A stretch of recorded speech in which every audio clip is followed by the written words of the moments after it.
Good evening, everybody. How are we? Welcome to the PMO Flash Mob this evening. Hopefully you're all okay, and looking forward to session this evening. It's a novel one for us, so we're going to have lots of people joining us, which meant that we had to change it to a webinar, so which is lovely, and lovely to see so many of you from different places in the world as well. So really thrilled to see you. As you all come piling in, I'll let you all see that there's people chatting away, which is really in the spirit of PMO Flash Mob. We always like to keep this virtual networking going as much as we can, and throughout the session you'll see people chatting online, throughout it, and please join in. Often it's people sharing their thoughts, their insights, what we like, and also just sharing other things as well. So please use the chat, and because it's a webinar functionality, there's also a question and answer button that you'll also see on your menu. So please, if you want to post a question in there at any point during the session, please do, and we'll be keeping an eye on that and picking up the questions both as we go through it and also towards the end as well, if we've not covered off most of your questions. So normally what we do, if there's questions coming in that are very relevant to what's been spoken about at that time, we'll probably interject and put the questions to both Eileen and Carol, and but also we will make sure that we do keep an eye on them and obviously get them covered off before the end of the session. Most people have always asked me, will all those slides and things be available? Will this be recorded? Yes, it's being recorded right now. Hopefully you'll be able to get that recording tomorrow. So it will be uncut and you can have exactly what you're listening to right now. And you'll also get the slides if you're interested. It will be through the PMO Flash Mob website. When you registered for this particular webinar, you did have the option to whether we can keep in touch with you. If you said no, we won't be getting in touch with you, which means that we can't tell you when the slide decks are there. So if you think that you remembered doing that, please do make sure you sign up for PMO Flash Mob's website, which is pmoflashmob.org. Okay, so this evening's session then, we're going to be listening to Eileen and Carol taking us through PMO Competency Framework. Carol is... Go and put your camera on, Carol, just for a little bit. I can't put it on. The host won't let me. Okay, fair enough. So you're going to be listening to Eileen. This is Eileen, who you can all hear, and Carol. And also myself, I'm just doing the intros tonight. I'm going to leave it in the capable hands of these two ladies. These two ladies are obviously very experienced around PMOs, both in different ways. And Eileen and Carol have been doing a lot of the heavy lifting on the PMO Competency Framework after we did a lot of the work that we did community-based. So the ladies have been head deep in all this stuff for the last many months, if not years, and obviously are the right people to take you through this evening. So Eileen, I'll let you take it away, and I shall... Right, can you hear me now, Lindsay? Can you? Pardon? You can hear me now. Excellent. Right, then good evening, everybody. I don't think we're going to leave our cameras on because it's just a kind of a bit of a distraction. So I'm going to turn my cameras off. I think Lindsay's going to take hers off as well. You can usually, it's quite funny actually, you can usually tell the difference between us by the accents. So you'll notice Carol hasn't quite got my Geordie accent, and Lindsay's obviously got her Yorkshire accent. So hopefully you can tell us apart. So I'm going to just kind of take you through the front half. Carol's going to do a bit in the middle, then I'm going to do a bit at the end. So we're going to take you through this has all come from the House of PMO. And for those of you who've missed the news that came out on the 1st of February, I'll just tell you a little bit about the House of PMO. It's not the launch of House of PMO. But we do need to kind of put this in context. And I'm going to take you through kind of the background to the competency framework in terms of kind of how it came about, why we might want one, and what on earth kind of possessed us to kind of not just started to see us through. Then Carol's going to take over and she'll talk you through exactly what's actually happened, what all of the various sections are. and how it all kind of hangs together, because there's quite a bit of it. For those of you who haven't seen it in the flesh, there's 340 pages of goodness in there.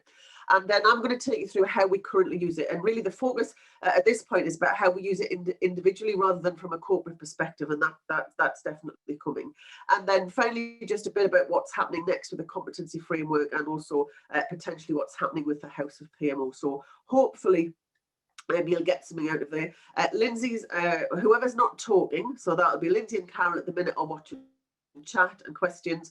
When Carol takes over, I'll be kind of playing some of that as well. So do feel free to kind of ask as many questions. If we catch them as we go, Lindsay will interrupt me and we'll kind of deal with the questions. If it's not appropriate, we'll catch up with some of them at the end. If there's still questions we haven't answered during the webinar, we will kind of go through the chat afterwards and make sure when the slides get sent out and the recording gets sent out, we'll put in some kind of FAQs as we go through that as well. So hopefully we'll be able to address everything that you kind of got questions about. So in terms of the House of PMO, this was launched on the 1st of February, and really it's something that Lindsay and I talked about several years ago. We were away for a week up in Northumberland, and we talked about kind of where we saw the profession going and how we thought we could kind of help it along. So we've been really trying to grow with the profession of PMO. And it really started back in 2015 when along came Flash Mob, and started to kind of have regular networking events. And that really became so successful that Lindsay decided it was obviously time for the PMO to have its own conference. And I went and found the old logo back to PMO 2017, was the very first PMO conference. And really what we've got then is we've got a whole kind of band, a whole community who like physically meeting and remember the days when we could, but also are quite have an online presence as well, where we want to talk and discuss and kind of just really kind of grow what is a profession that has transformed in the last 10 to 15 years. So we will be having a conference. There will be a conference 2021. So that is in the pipeline, and look out for further news on that. And what we've included in that now is the PMO Competency Framework. So that's really kind of using all of the kind of the feedback and the kind of contributions from people in the flash mob and the conference to develop this competency framework. And we decided it would, rather than just kind of it being kind of hanging around and kind of not having a home, what we decided was we would create the House of PMO, home to the PMO professionals. So this it's a legal entity, owns the flash mob, owns the conference, and owns the competency framework. And we're going to continue to support the development of the profession using everybody who wants to kind of come along for the ride. And so whether you can kind of commit to kind of an hour a day, a week, you just want to be part and benefit from some of the things that we do, then we're just going to continue growing for as long as we can to support the profession. So that's where the House of PMO comes in. In terms of the competency framework, I think it's also worth saying, Lindsay and I and a friend of ours, Ralph, sat down several years. We sat on the banks of the Thames. Remember when we could all go to London? We sat on the banks of the Thames and thought, you know, we've all been involved in developing project managers and working with competency framework to improve our skills and capability in general project management competence. And there's a few of those around. And when we start kind of talking around from a PMO perspective, even, you know, before Flash Mob and the conference, there was very few things that were aimed at the PMO people. So yes, we would go to project management conferences, but we would have to skim off the top something in terms of, well, that's what a project manager does, but what do we do as the PMO to support the project manager or to support program or kind of portfolio management? So that's a lot of where kind of Flash Mob came from. And when we started then looking at the development and kind of skills and training that's required for PMOs, it was quite difficult to kind of develop some kind of route map and understand, well, what is it I need to do to be able to demonstrate that I'm a good PMO kind of person? Because, you know, we've done webinars before where we've explained the difficulty even in just naming your PMO. Is it program, portfolio, or project? And really, what does that stand for? What do we actually do? So there's definitely been some clarity over that, but we've never really been in a position where we've understood what the development path is for those who work in a PMO. So the competency framework is really about helping people recognize right from the start of your career, right to the end of your career, what paths, what routes we can go through in terms of picking up skills, capability, learning new things, and really then being able to have a framework where we can demonstrate that we are competent at doing the job. So, and the competence framework is meant to cover all levels. I think the other thing as well is that, and I saw this and on LinkedIn, and it did make me laugh, because what's definitely happened over the last 15 years is that the PMO now does more than it's ever done. We still kind of, we don't make decisions on projects, we don't make decisions around programs, we support that delivery, but we do much more in terms of kind of supporting the organisation, deliver the strategy. There's many more senior PMO positions out there in the industry where we're actually supporting portfolio management, involved in the whole portfolio management and the decision making, and really kind of have got a greater visibility. And it's been a really interesting journey from having kind of a small group working together to actually kind of engaging with the whole of the kind of the flash mob community, some work that we did in terms of some research, some bringing in some specialists from an HR and assurance perspective. We also had some knowledge management expertise in there. We had some really interesting conversations, even amongst PMO people that says, we don't do that. Well, just because one person does it doesn't mean it's not part of the PMO kind of overall list of kind of services that we can deliver. So we are justly proud that even though Carol and I have kind of pulled it together towards the end, it is actually been written by the profession for the profession. Everything that's in that competence framework is because somewhere in the world, somebody does that role. Somebody does those activities in a PMO, and it's right that we've got some kind of collection of understanding about how do we assess ourselves, how can we demonstrate that we are capable and competent to be able to do the particular roles that are in the PMO. So not only are we hoping that we can we provide that, but we're hoping as well that it will increase the understanding of what the roles exist within the PMO, the levels of those roles, and the skills and capabilities required. So it will hopefully help us as individuals to actually kind of plan our own development. It will help us if we're PMO managers to plan the development of the people who work with us. It will help you when you're applying for jobs, because you'll be able to kind of go and be able to say, look, I can demonstrate competencies at these levels. It will help recruiters, so whether that be corporate recruiters or agency recruiters, to actually start looking and be asking some more intelligent questions now in terms of what the expectation is from people who are going to work in and around PMOs. So that's quite a kind of a high billing. I have to say, it's taken us a long time to get here. There's been blood, sweat, and several tears in doing it. And what we have been absolutely thrilled with is the comments we had for those who were involved with the reviews, but also the rest of the kind of the community must have been waiting for it, because today, as Lindsay posted on LinkedIn earlier, we actually hit that #1 spot. So we were the #1, we still are actually at the moment, we are the #1 best-selling project management book on Amazon. Now, it would be great to think at some point that the PMO has its own categorization at some point, but we'll live with being the first one, the #1 in the project management. So that's great. So without further ado, I'm going to hand over to Carol. I'm not going to hand controls of the webinar, but we're going to try and kind of see if we can work subliminally now. So I know when she needs me to pass over on the slides. But over to you, Carol. Thanks, Eileen. Good evening, everybody. So I'm going to have a look at the structure of the competency framework. I'm going to take you through its makeup. I'm going to explain all of the components that we've got in there, because as Eileen mentioned earlier, it's a considerable beast. And so that you can understand how it all hangs together before we take a look at how we use it. So next slide, please. First off, though, what is competence? So simple enough, being competent. I'm not sure that really helps me with my Wrexham English, but when we say somebody is competent at their job, what do we mean? And it's about doing the job to a required standard. And so that's where the competency framework comes in, so that we can choose combination of knowledge, skills and behaviours to perform all the different tasks and activities that we do in our PMO work successfully. It's about using the right combination at the right time in the right way.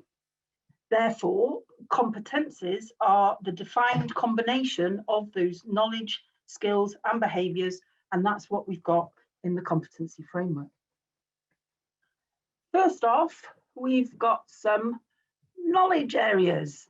Excuse me. We have 16 in total, knowledge being the meaningful link between information and its application in action in a specific setting. There is an expectation that key knowledge is present in order to demonstrate competency at the required level. The knowledge that we've identified that underpins our competency framework can't all be learnt from textbooks.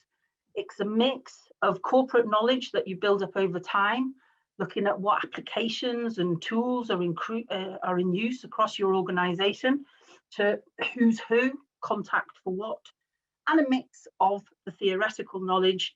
For example, we couldn't do it without knowing the change and delivery methods such as good old Prince2 or SAFE or the theoretical strategy development.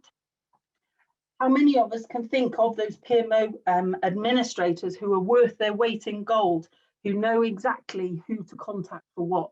How many times have you sat there and the booking system saying, computer says no rooms at the inn, you cannot hold your board meeting here. Yeah, I know exactly who I can go to in my team, and I'm like, Marie, booking system saying no, and with her knowledge underpinning the competence she's got in PMO administration, sure enough, by the end of the day, Marie will be like, here's your room, your meeting can go ahead. So it's that sort of knowledge as well as theory that we've identified to underpin the competency framework. And each of the knowledge areas is mapped in the appendices to identify any gaps that people may need to address, or any of the strengths that you want to heighten and continue to develop. Next up after the knowledge is skills. Many different skills were identified, and we finally settled on 51, you'll be pleased to know.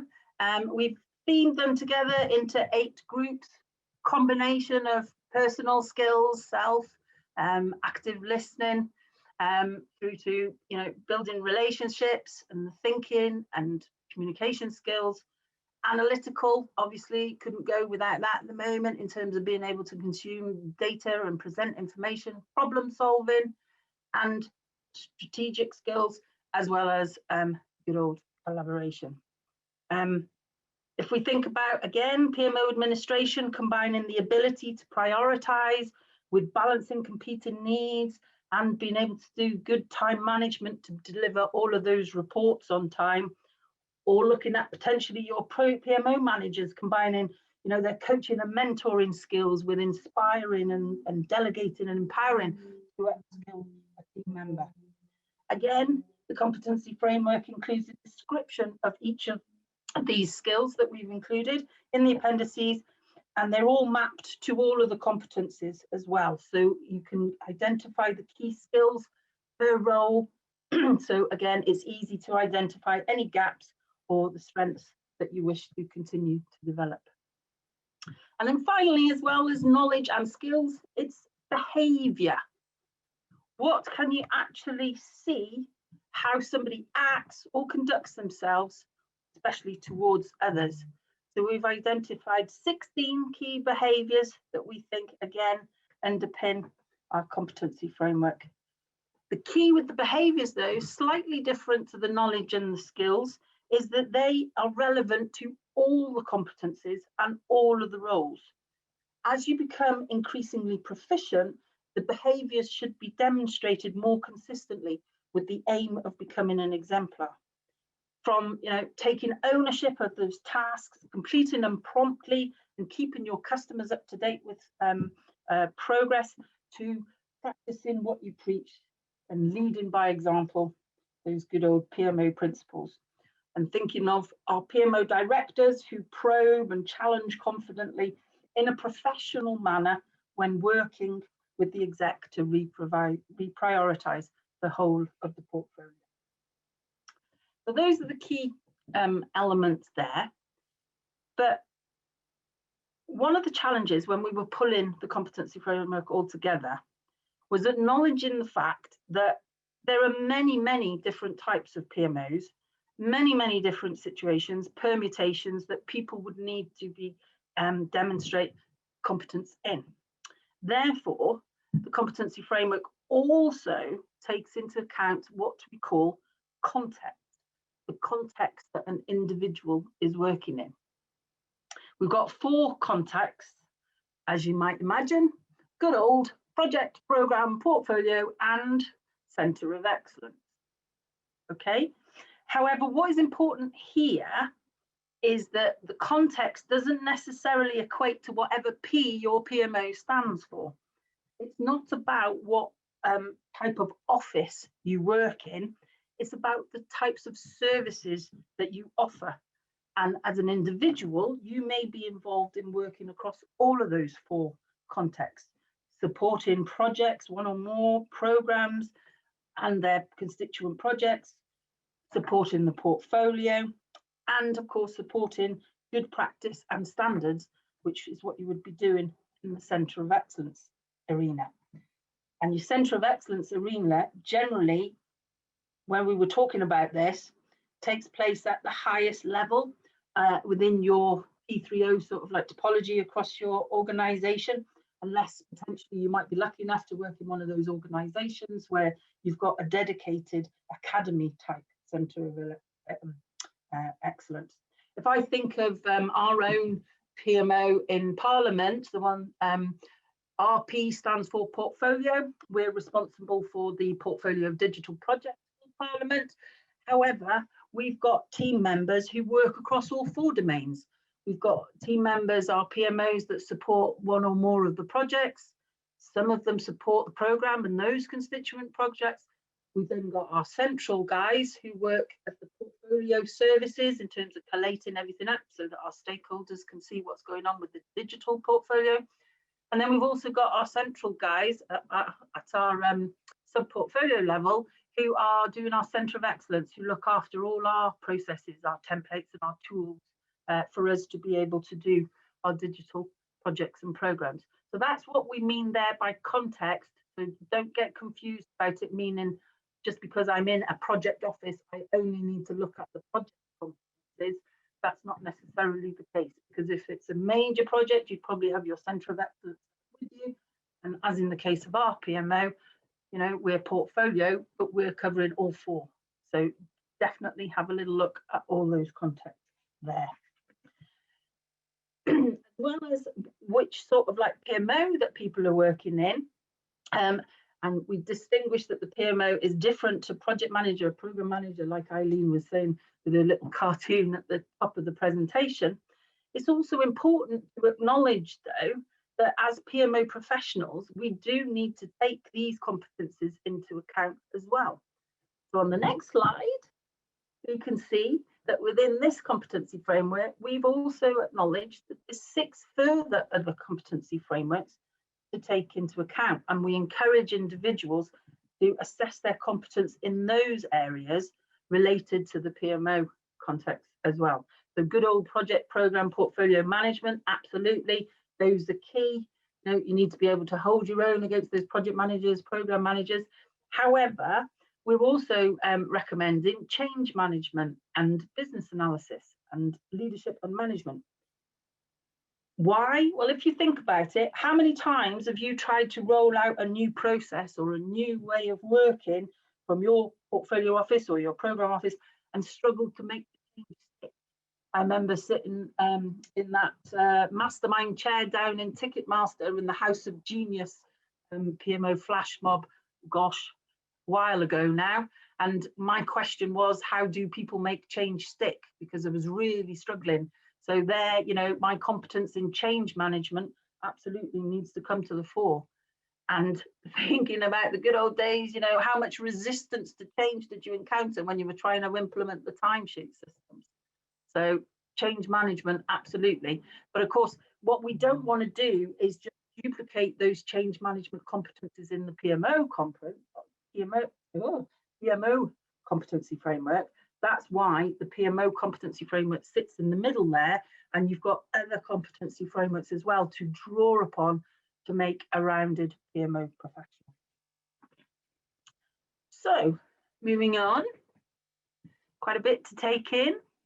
We actually have 24 competencies in the competency framework across what we're calling 4 domains. So these were drawn from research of all the other competency frameworks, including those referenced, as well as those drawn from personal experience from the people that input into the competency framework from their organisations.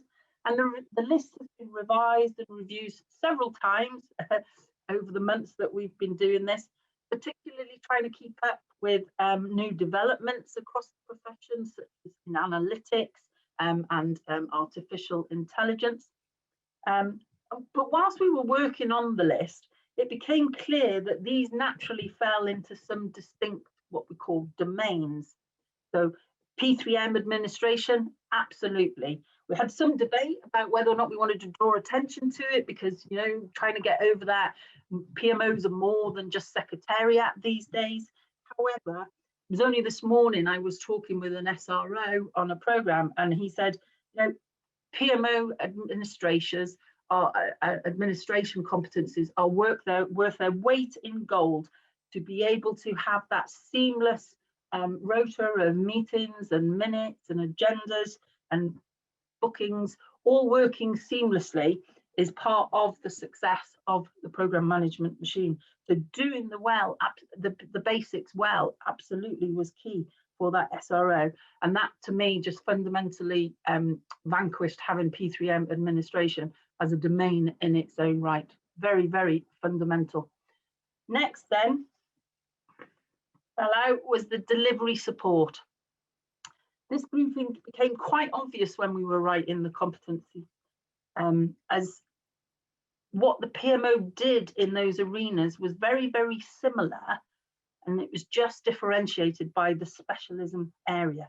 So these competencies are grouped because these are all about supporting project, program, or portfolio delivery. The next one is PMO management, something special to the PMO competency framework. I don't think you'll find any of this in any of the delivery frameworks of project management or program management. Important thing here is it's not about managing the PMO team. For that, you would look at the generic leadership and management competencies. This is the specialist competencies around the ability to design, set up, run, transform and close those PMO offices, temporary or permanent, as well as the PMO services. So being able to identify which services are key for your organization and which will provide the most value. So looking at things like service management, service delivery competence there. And then finally, there was a fourth grouping. The rest, when we were thinking about what it is that the PMO does, and we struggled to name it actually, to be fair, for quite a while it was just PMO competencies. But through debate, it became clear that these were actually the competencies that a PMO generally sets up one at the highest level of their influence authority to enable the whole delivery capability of the organization, which then helps the P3M ecosystem as an organization all hang together. Sorry, SRO, Senior Responsible Owner. I was talking with he was a Wilver Power Station, Nuclear Power Station Program Development. So I was talking with him this morning. So P3M administration, PMO management are competencies in their own right.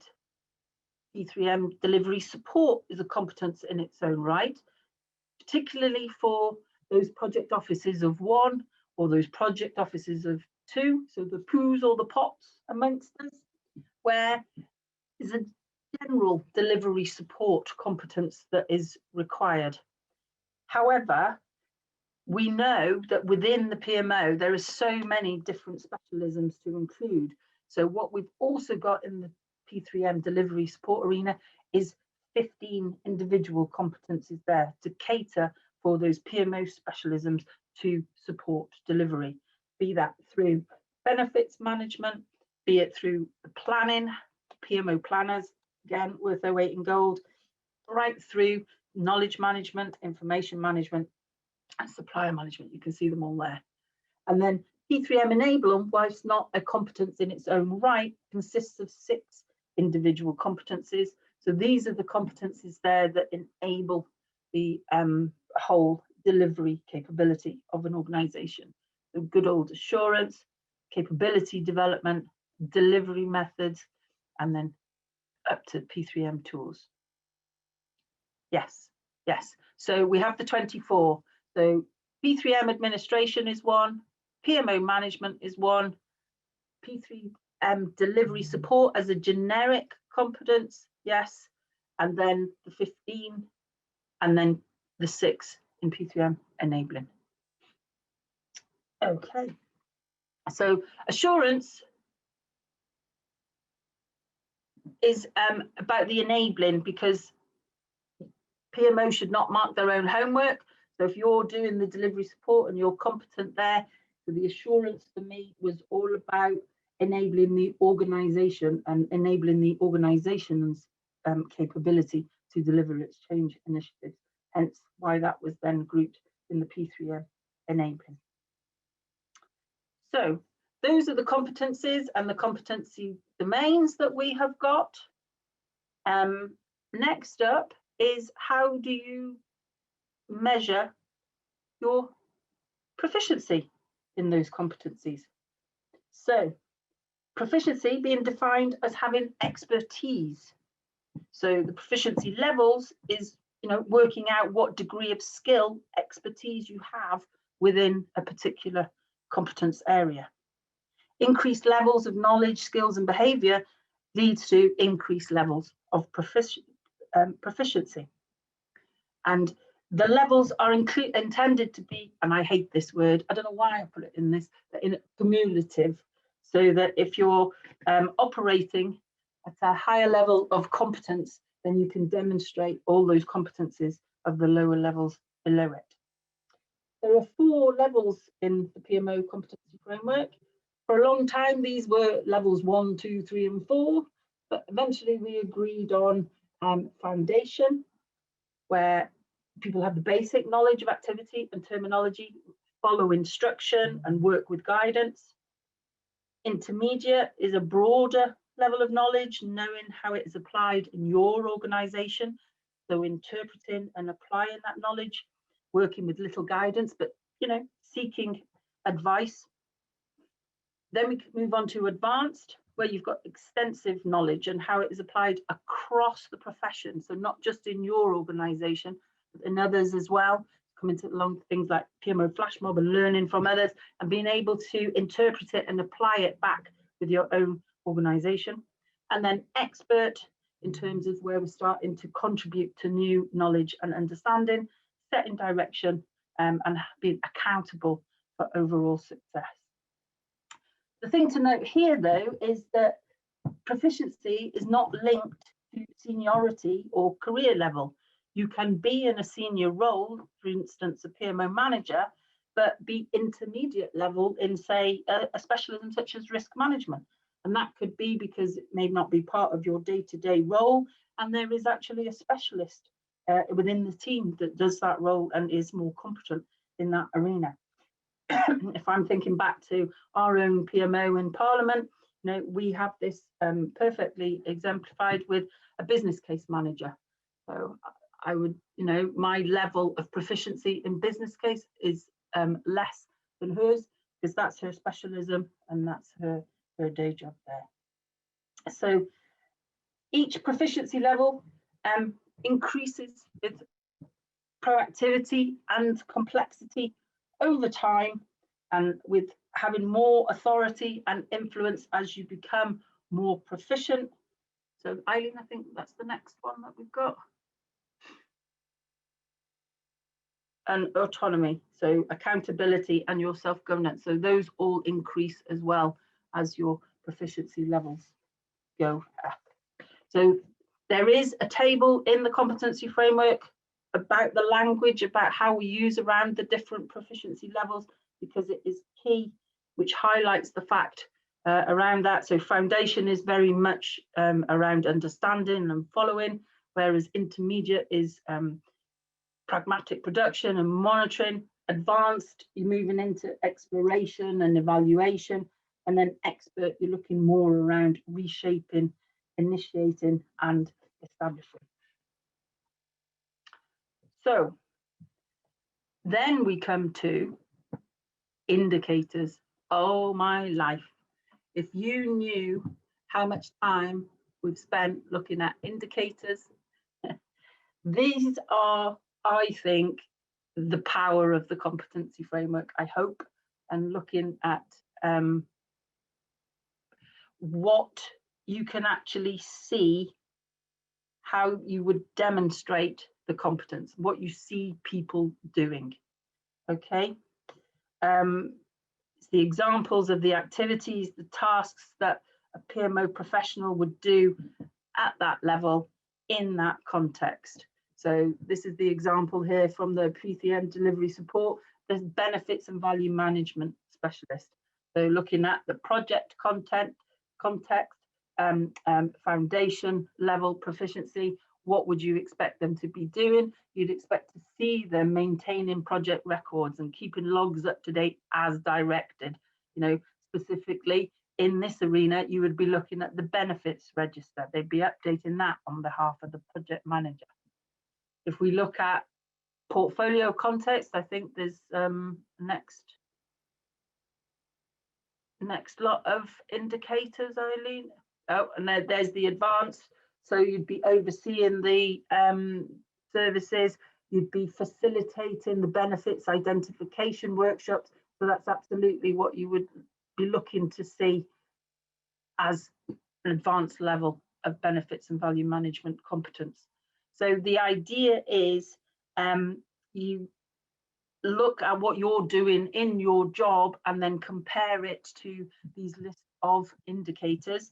I mean, you won't be able to carry out every indicator for every competence, and I have to say it is not intended to be the exhaustive list of what we think PMOs do. We'd have been there forever. We were there for long enough as it was, but they're intended to help you identify where your level of competence is at across the 4 levels, and also then potentially to have a little look at the sort of activities and tasks you should be looking to learn or get into to be able to improve your level of competence.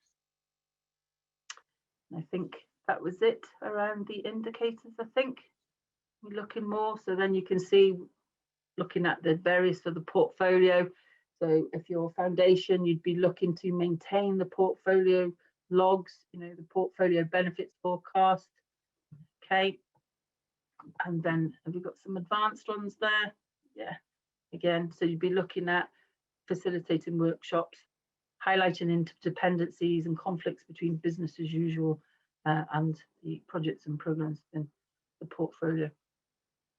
So those are the sorts of indicators, and there is indicators for every single of the 24 competencies and all of the context within those 24 competencies. So that's how come there's 300 plus pages in the book. But as I say, you don't need to be looking at every single one. There's no way that you'd be able to do that. And for me as well, the way that I'm going to look at it with our team is overlaying our service catalogue over those competencies to see which are the ones that we need to be paying attention to, and having a little look at what it says in those indicators and working out what levels then that we've got within the team. We're going to have a conversation about what level we think we would like to be offering across the team, and then we can identify the gaps, and we can be looking at what training and stuff we want to put in place to be able to offer the activities across the board at the higher levels of competence for our projects and programs in the Houses of Parliament. So indicators, absolutely key, and blood, sweat and tears went into those. And this is then how you can see the elements of each competence, bringing it all together. It's made up of definition. So for each of those competencies, we've tried to put together a one-liner of summary of what that competence is. There's a description, which is then the more detailed explanation of what is meant and included in the competence, with particular notes to make. Key terms we thought was really helpful. So this is terms you would hear, understand about in that subject area. It's usually the list of like sample activities, techniques or artifacts that would be involved, used in that arena. And then services, we've mapped it to services, suggested links, so that once you and or the team are competent in this arena, these are the sorts of services that you could potentially be looking at to your customers. And then finally, looking at overlaps, because a lot of the competencies complement each other, so that any assessment that is carried out should include all of the overlapped competencies. And of course, for each competence then there is listed the knowledge, skills and behaviours, and all of the indicators per proficiency level and per context. I think that is most of the structure, although there's one final element which I think Eileen is going to pick that up. So if that wasn't quite enough, we decided we would also do something else to really kind of bring it home, because the danger is, because we've got all of the competencies, all of these kind of skills and behaviours, that people would try to kind of do it all. And we've said, realistically, if we're trying to demonstrate our competence, as Carol said, we can't do everything because our organisation may not necessarily offer those services. We don't expect people to be able to do all of the indicators, but also we don't necessarily expect people to be able to demonstrate competency across everything either. So what we've done is we've picked the 4 key roles as we see it. So this is not kind of just things we've plucked out of the air. This is kind of our experience of kind of being around, Lindsay's experience in terms of recruitment, us kind of talking to the flash mob. The 4 kind of key roles are the kind of the 4 different levels. So we've got a PMO administrator role, a PMO analyst role, a PMO manager role and a PMO director role. And we've said what we would expect for each of a role is to have a purpose. And we have some key responsibilities, some key knowledge, skills and behaviours associated with that role. We've also said, identified for a particular role, there is an expectation. So if I'm a PMO manager, I would expect to have some competence in project management or program management or change management. And to be a competent project manager, I need to be able to demonstrate my competence in those other competence areas. But then we've also picked between 5 or 8 of the key competencies that are relevant to this particular role. So for example, for the PMO manager, one of the key competencies is obviously going to be PMO management. There are a couple of the enabling competencies as well. So we've picked what we think are the key competencies for each of these 4 roles, and they're included in the back of the competence framework. So if you're thinking about applying for a PMO manager's role, you can go and have a look at the role profile, and it will give you a good stab at, if you demonstrate your competence, would help you applying for PMO managers jobs. Okay, it may not be perfect for every organisation. You know, some organisations might be slightly different, but on the whole, it represents a typical PMO manager. But again, we recognise there's various contexts, and they're all taken care of in the role profile. So there's, you know, kind of if you're running a PMO, a project office, a program office, a portfolio office, or you're managing a centre of excellence, we recognise the difference. And we also recognise, in terms of something like a PMO analyst, you may need some specialisms, but we wouldn't expect you to be specialisms in all of the delivery support areas. We would pick we would say 5 from 8 or whatever. So there's again some optionality. So we're not expecting you to be excellent or competent in everything. So that's a start. We've said we'll do 4. We've included 4 in the book, and the plan is to develop more role profiles, and in the fullness of time, we'll be working with organisations so we can tailor this for organisations to create their own competency frameworks based on the kind of the standards that we've got in the book. So there's quite a bit in there, which is why it's kind of taken us so long. There's been a couple of questions in terms of kind of how it aligns to different delivery methodologies, and we've tried to be very Catholic. We've not tied it to a particular Axelos or PMI or APM. So we believe it covers off all of the various professional bodies. It covers off both Agile and Waterfall. We've had people review it who are kind of steeped in Waterfall, but also people who are kind of leading the way in terms of Agile. We've had people look at it who are kind of the leading experts in various kind of knowledge and skill areas. We've also had kind of bona fide HR people, kind of which weren't volunteers, were paid. We got specialists in to kind of review it. So hopefully it kind of fits across whichever organisation you work in, whichever methodology you're working in, and whatever particularly kind of theory is your kind of flavour. So hopefully it kind of covers all of that. And the idea is that in terms of, at this point, in terms of using it, is that you will be able to use it to assess yourself. So the idea is that you can kind of pick which role that you're currently in. You can pick which role you might want to be applied for, and actually see which competencies you want to assess yourself against. So that's the kind of the shortened version, and quite targeted. And as Carol said, you know, it's a useful conversation if you're in a role and you want to have a conversation with your line manager about saying, you know, I'm currently doing a PMO analyst role, and I really kind of think there's a few areas, and these are the areas based on my assessment of myself for the competency framework. And again, a bit in the conversation we've had about, actually, I can assess myself, but it's really powerful if I also get my manager to assess me, and we can compare notes in terms of where we think my competence is different to where they think.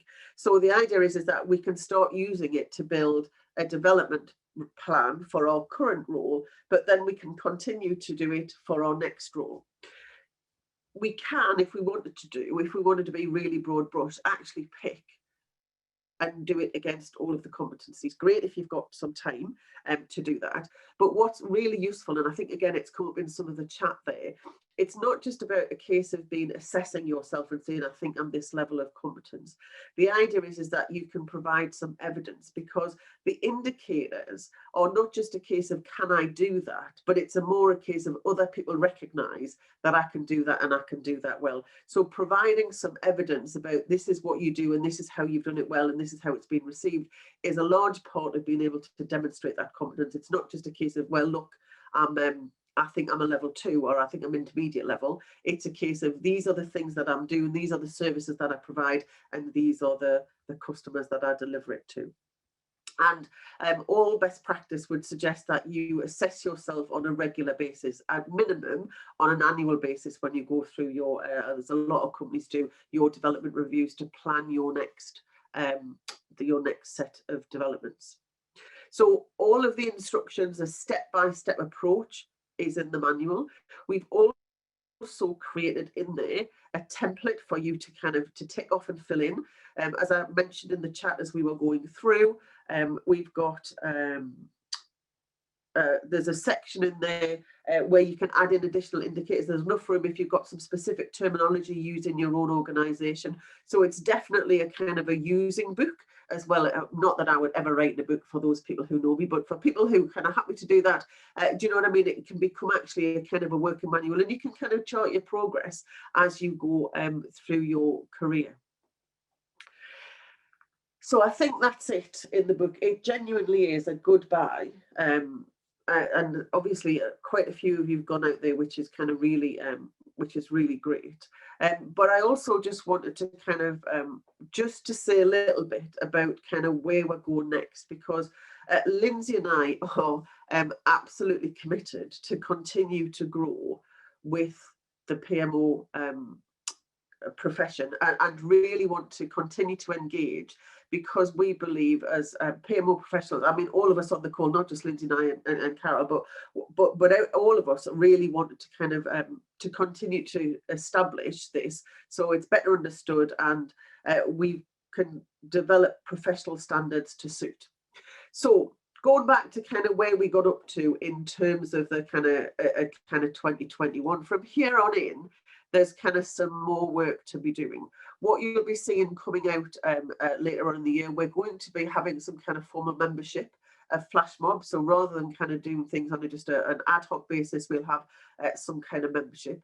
And the work that has been kicked off today, we will be creating a website so you can have an online version of your competence assessment, so you can share that with who you choose to share that with, but also it just is a useful place for you to be able to kind of store evidence. So that work has been kicked off today. I'm not going to ask Lindsay when the end date is, but that's kind of certainly kicked off.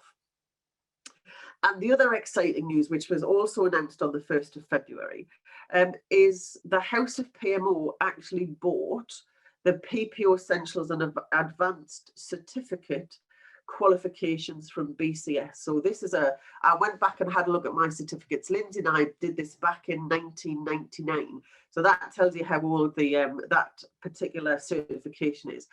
We're planning to bring it up to date and make it more relevant and tie it back to the role profiles that are in the House of PMO. So we will be launching a new set of certifications for PMO called House of PMO Essentials. Now, these are not assessing your competence to be at each of those levels. We're saying there's a base level, all of those things we talked about in terms of knowledge and skills. We're going to kind of bring those up, and there will be 4 certifications. So the essentials for the administrator, the PMO analysts, the PMO managers, and the PMO directors. So the first ones out will be the administrators and the managers, because that's the ones that were closest to the BCS certifications previously. But they will also will bring out for the analysts and the directors in due course. The other thing that we're really pleased about is that we've engaged APMG International, who will actually do the certifications for us. So they are well established in doing certifications across the globe. And so it just adds a level of rigor and credibility to both the certification and the process by which you've gone through that certification. And in terms of delivering of that, we will be putting a scheme together. So anybody who works for a training organisation, hopefully training organisations across the globe will pick that up and start delivering those courses against the standard. So that's not something that the House and PMO are going to deliver. They'll own the scheme, but then they'll engage with training providers. So again, hopefully that will spread far and wide. We don't want to limit it by the number of hours Carol, Lindsay and I have got in our day. We also want to make sure that we continue to develop this. So, we've spent quite a bit of time coordinating this and getting it to version 1. We are also very conscious, and one of the things that has been a challenge for us in the last year has been trying to keep up to speed with all of the things that are happening in the PMO space. The whole kind of data analytics thing is really exciting in terms of what's happening in that space. The whole kind of concept, more and more people getting involved in terms of portfolio management and what does that mean, and some of the agile delivery methods where we're getting to more into product management as opposed to just project management, and what does that mean for the PMO. We are conscious that this competency framework is not kind of going to be sitting on your shelves for the next 10 years. It will have to continue to develop, and we want to continue to engage with the rest of the community and a growing community. So, we've got the website now is open at www.houseofpmo.com. It will continue to expand and grow. It will expand and grow faster if we've got the rest of the community. And Lindsay and I and Carol are there really to support and facilitate that and kind of bring people together who can help to drive our profession forward. So I think that's us done, and we're down to any questions. Hopefully we've answered some as we go. Are there any you want to pick up specifically, Lindsay, that we don't think we've covered? Yes, definitely. I've got steam coming out my ears here. So I'm going to take them kind of in reverse. We've just been talking about a certification, so let's just go with those. And for many people who don't already know, that Eileen is the P3O author, which makes this interesting. So there's a question about what's the link here? What's the relation? Is there a relation between what you're talking about in terms of these PMO essentials and P3O? Could you clear that up maybe? So P3O is a manual that talks about how to establish a P3O structure in your organisation. So for those of you who are, don't necessarily know the theory, typically we have PMOs across the organisation, but we don't have a holistic view in terms of how overall all of those PMOs work together to support the delivery of the strategy and support the whole kind of delivery of an organisation. So P3O talks you through the process by which you can design and kind of build that. It doesn't measure your competence in being able to do that. It measures your ability to be able to apply the theory, but it's not linked to kind of what you're doing in practice. So the competency framework absolutely sits hand in hand, says if you kind of go and do your P3O certification, you start doing that, then actually you can look at the competency framework and say, yes, I've done that, I'm doing that, I can therefore demonstrate my competence. So they link hand in glove, and it was an interesting kind of conversation for me because I still am very close to Axelos, and I've taught the P3O Foundation last week. I'm teaching a PMO practitioner next week. I don't see there being a conflict of interest between those two books or the kind of the certifications. And interestingly, we've had some great fun putting together the syllabus for the courses because there's not a lot of text in a single place that actually tells you what do you do as a PMO person. You kind of snatch it from different places, and however good the P3O manual is, and it has in Appendix A, it has the 21 different role profiles, but it doesn't go into detail in terms of how you do each of those key activities. The competence framework doesn't either, but the certifications will provide access to that information. Does that help? Yeah, thank you. So we've I know you touched on mapping and things, but there's a lot of people that might already be aligned to things like PMI and things like that. How does the PMO Competency Framework fit in with the different professional bodies and what people should be? So behind the scenes, and it's not in the book, but I can give testimony that we have got several spreadsheets where we have aligned it to the various professional bodies, the various project management delivery techniques and processes, the various delivery frameworks to make sure that we can do the mapping. We've also, there's some books out there in terms of kind of delivering services, and we have, thank you, Mr. McIntyre, testify against it. We can, we've aligned them just to make sure that they're covered within the framework. So there was also a kind of a question in terms of, there was one of the civil service one. I've forgotten, I saw it before in terms of the question. So we have looked at other frameworks. We've also looked at, we had a number of people who worked on the competency framework who had in their own organisations developed something just for their organisation. We also, that all fed in just to make sure we hadn't missed anything out there wasn't any gaps. So that's why, as Carol said when she talked through, it's been through a huge number of iterations, and every time we came across something else, we would revisit to make sure we had the right set of competencies. And you know, we're comfortable. What's been really rewarding is for the last kind of 12 months, as we've really kind of getting to the final bit of pulling this together, almost every time we've been to organisations and started to have talks, it's ratified some of our thinking. So, you know, it's quite easy. I mean, Carol and I have been working very closely for the last kind of 3 years to kind of pull this together. And we're sometimes really concerned that we've kind of gone off in a rat hole and kind of kind of lost ourselves in it. But actually, every time we kind of come up for fresh air and kind of talk to a real person again, they go, no, that's absolutely fine. That works in our organisation. So we're comfortable that we've done enough of the kind of the mapping to theories, to methodologies, and to real life for it to be representative. Okay, thank you very much. We've got just some, I suppose, questions about, the role profiles, the different ones we might be working on. We've had some great suggestions, so thank you very much. This is exactly what it's all about, you see. The PMO community tells us what's required, and let's have a look at all of that. So thanks for that. So what will happen in terms of those things is that the House of PMO website, of course, will be evolving and developing as we go through, which will also mean that things like people are asking about self-assessment forms. Yes, there's one in the back of the book, but those kind of things will be downloadable until we do the wonderful project, the web-based project, which we said we've kicked that off, and that will be available and will be awesome.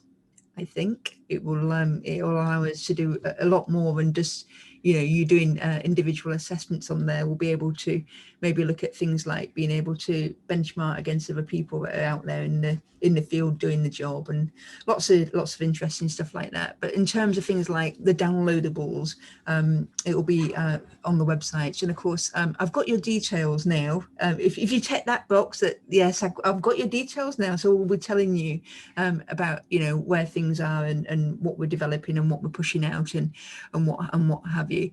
There's some kind of, I suppose, there's some of the questions are quite individual, and hopefully we'll be able to answer some of those back to you individually. But it's an interesting one because we know we've got a mix of people, different parts of the world on this call, and we've always had that conversation between Eileen and I, and indeed a lot of the PMO community in the UK, about this whole idea where you have project managers within your PMO, because it doesn't tend to be a model you see a lot here in the UK, but obviously in different parts of the world it is.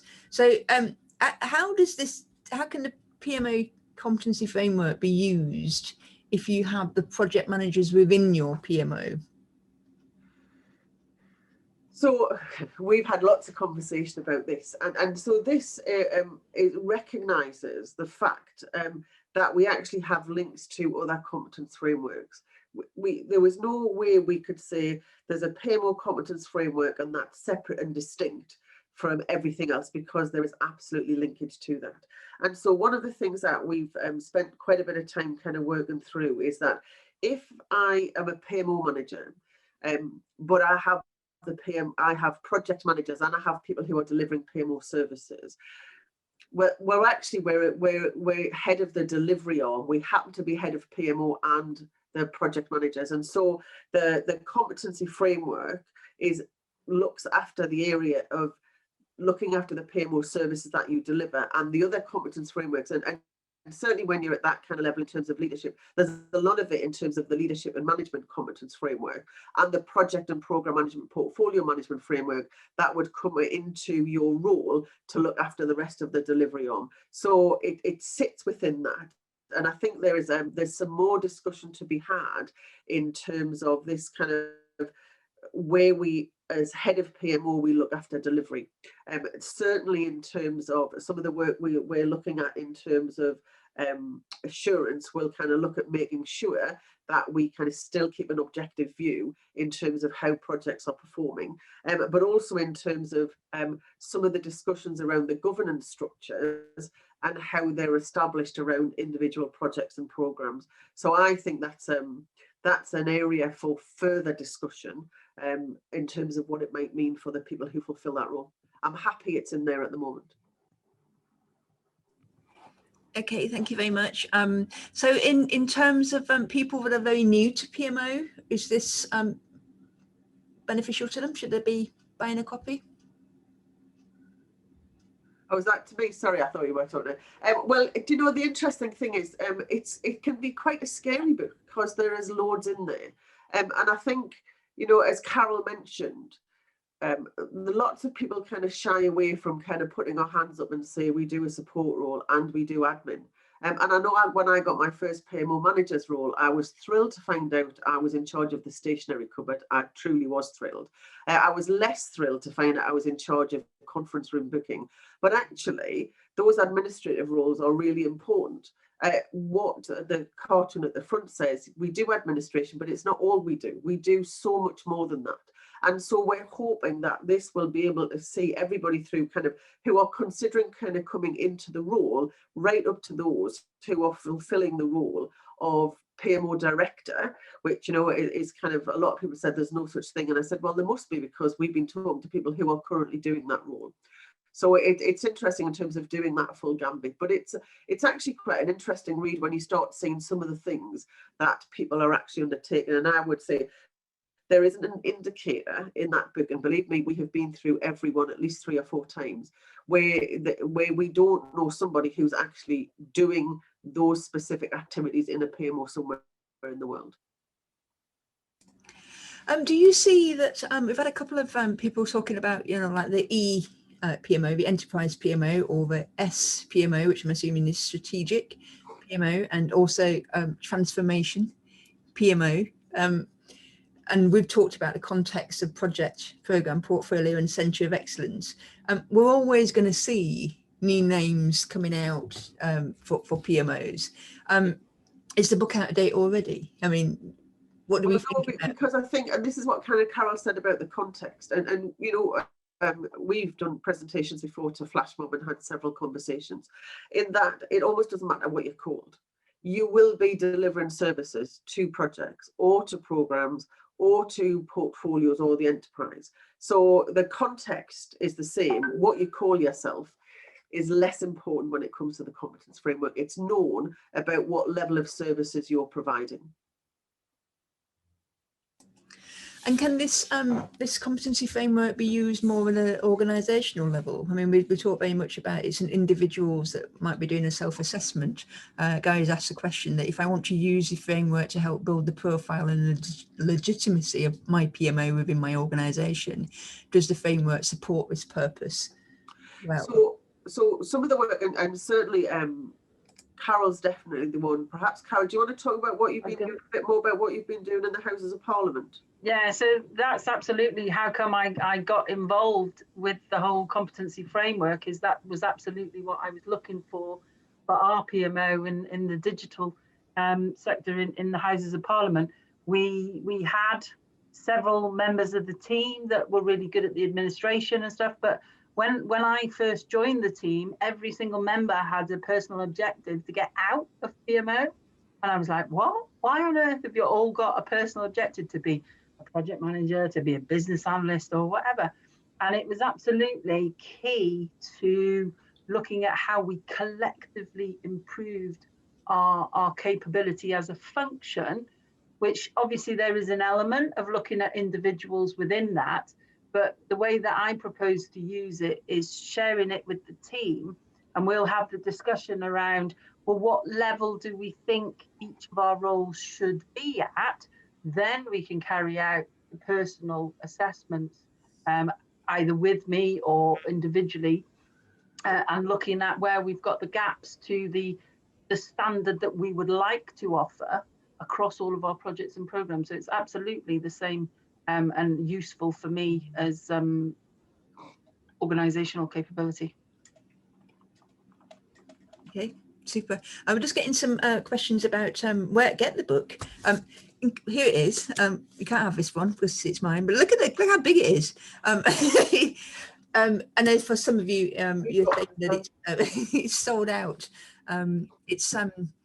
We decided to self-publish this because, well, I don't know. It was almost like, would a publisher take it on and all that kind of stuff, and you know, and so we've gone down the route of self-publishing, which essentially means that it's through just Amazon right now this week, which is print on demand. So if it's run out, it means that there's been a run on their printers. No, not really. It just means that it might take a little bit longer for you to be able to buy it. If it's saying out of stock, you should be able to just buy it anyway, and then it'll come into stock quite quickly.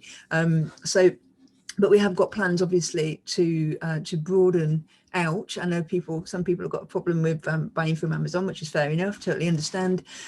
So we're working on a PDF download, which means that you'll at least be able to get hold of it, to use on an iPad or a desktop or what have you.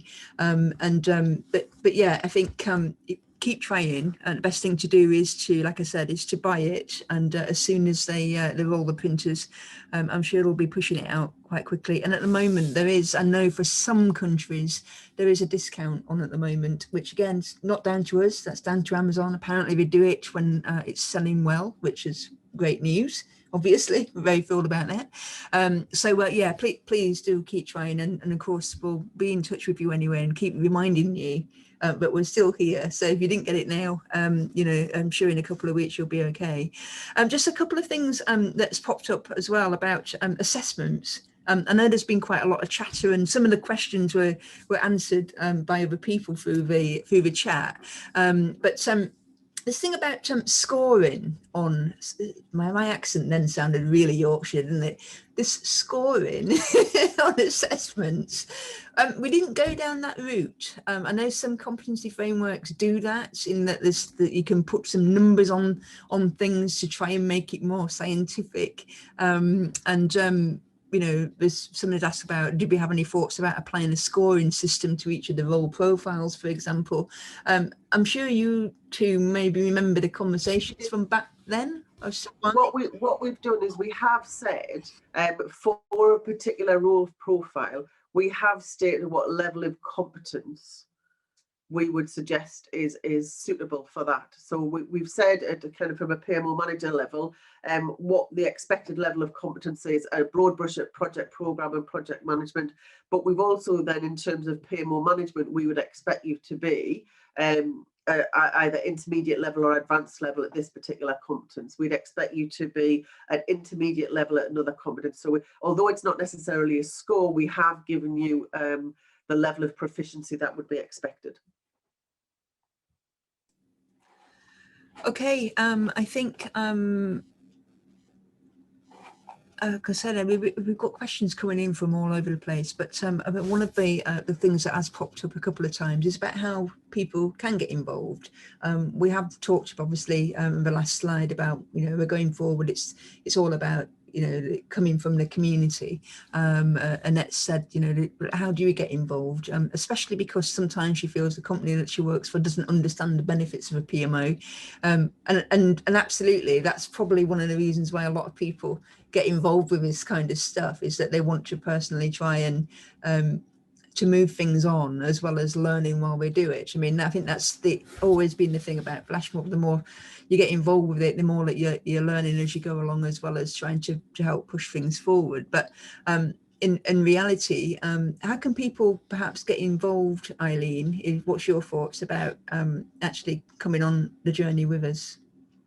So there's a thanks for that one, Lindsay. There's a couple of things that we're going to be doing. So we'll still continue the flash mob, and we'll still continue the conference. One of the things that we do in the flash mob on regular, rather than just kind of be a conversation and we get somebody to run a master class, a lot of what we do in the flash mob is working sessions and trying to engage with the wider community to look at how things, and again, Lindsay and I have also been working, trying to kind of build up what's happening with AI within the PMO community, so we can kind of really lead the way and help support people who want to kind of grow a profession in that direction. So you will see that we publicise a number of events that we support and sponsor, that you can kind of also support and attend. So we'll hopefully provide some of that.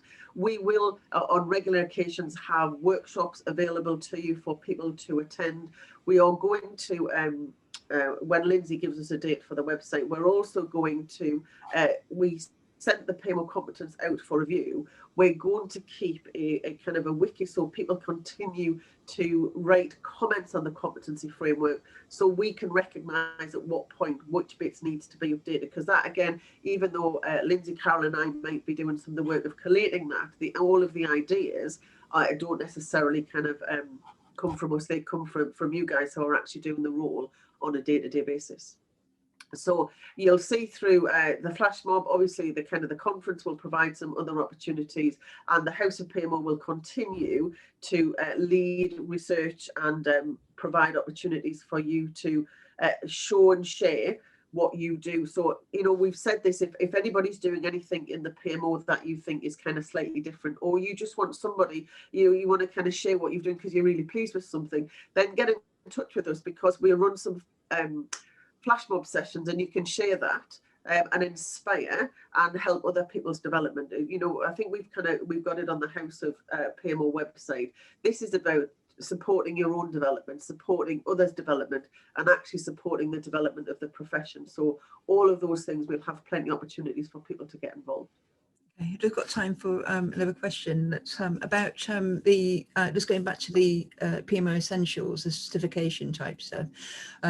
It's not necessarily, this is not a study guide for that. No, it isn't. It absolutely isn't. So what the PMO Competence Framework says, this is what you're expected to do in order to be able to demonstrate competence. And what we're doing is which is the fun I've got at the moment, is pulling together some base text that says, in these texts, this is where the training material will be delivered from, and this will provide you with the information, so those knowledge and skills to be able to kind of be at the entry level for the 4 different roles. So it explains what you need to know in terms of the level, but it doesn't kind of tell you the details in terms of kind of what's involved. So there'll be other texts, not least the service catalogue book that Stuart Dixon has recently released, which is just if you think, oh, so, you know, this is I don't know whether people have seen this, not that is about all of the potential services, which again is which works very good with a competence framework. And to be fair, I don't know Stuart's on the call.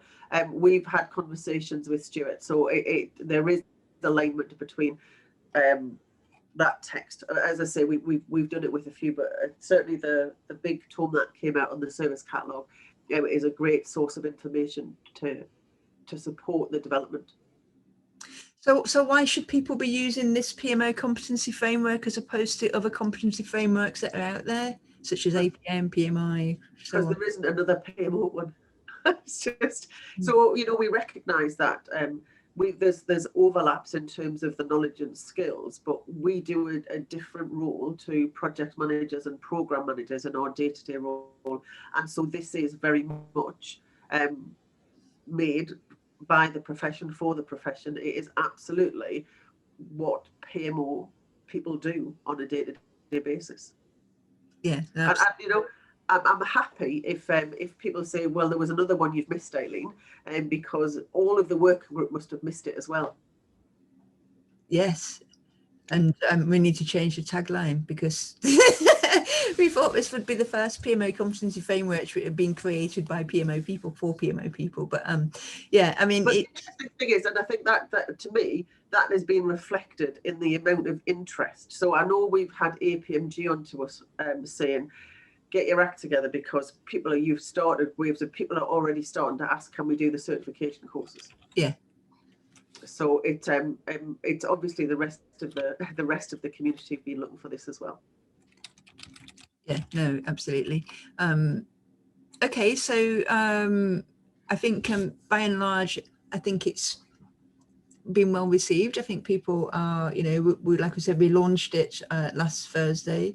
It's already been sold out and #1 on the list for project management books, which is, you know, is fantastic. To be fair, it's probably taken us by surprise. I don't know why, but, you know, we've obviously been working with PMO people for a number of years now, and people have been the number of people that have been saying over the last few years, like, where are you with it? When are you going to be ready with it?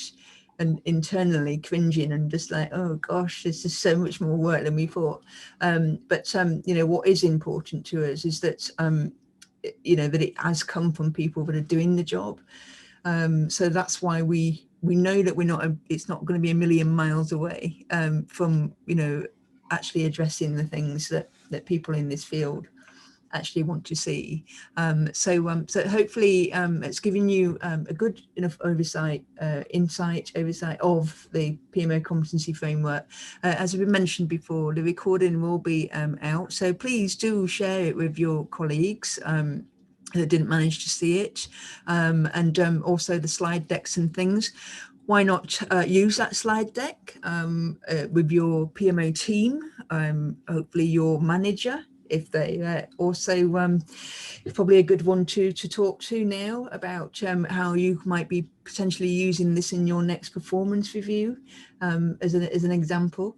But as I said, we will get these slide decks out to you. If there's anybody else that thinks that they've not checked a button, which means we can get the stuff to you, just quickly now, just spend, just say yes me in the chat window.